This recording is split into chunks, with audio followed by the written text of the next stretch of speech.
L'info éco avec Capital. Le chiffre du jour, 78%, c'est le pourcentage des entreprises souhaitant recruter au moins un cadre cette année qui craignent de rencontrer des difficultés dans leurs tâches. Une inquiétude qui s'expliquait principalement par le manque de talent sur le marché. Face à ce danger, la Fédération bancaire française, la Fédération Syntec et France Assureur dévoilent dans un livre blanc plusieurs pistes de réforme pour redynamiser l'emploi qualifié.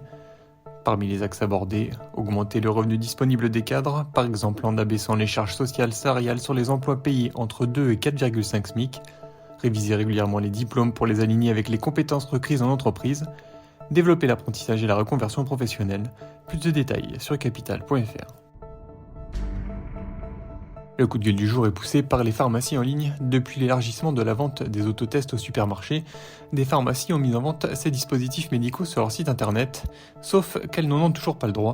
Si un arrêté du 27 décembre élargit bien la vente des autotests au supermarché, il maintient, comme le rappelle la Direction générale de la santé, qu'ils ne peuvent faire l'objet de l'activité de commerce électronique. Les sites des officines hors-la-loi ont alors été contraints par les agences régionales de santé de stopper la vente en ligne des autotests. Une réglementation qui ne tient pas debout selon les pharmacies en ligne, d'autant plus que rien n'interdit de commander des autotests sur les sites de pharmacies étrangères. L'info pratique Capital concerne les candidats au crédit immobilier. Depuis le 1er janvier 2022, la part des revenus consacrés au remboursement d'un prêt ne peut excéder 35%, mais il est possible de s'affranchir de cette condition. Tout d'abord, les banques peuvent y déroger dans la limite de 20% des crédits accordés.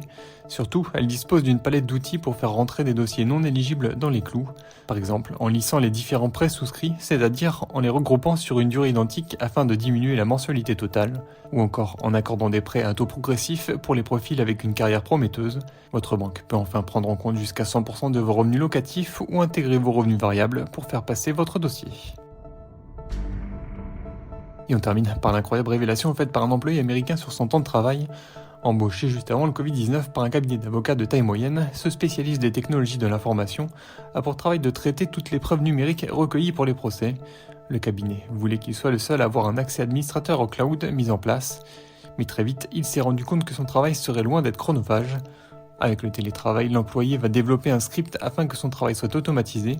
Sans rentrer dans les détails, son mécanisme lui permet de faire une opération une fois avant que le script prenne le relais, fasse de même pour tous les documents à scanner vers le cloud. Une opération qui lui prend montre en main, pas plus de 10 minutes par jour, avoue-t-il.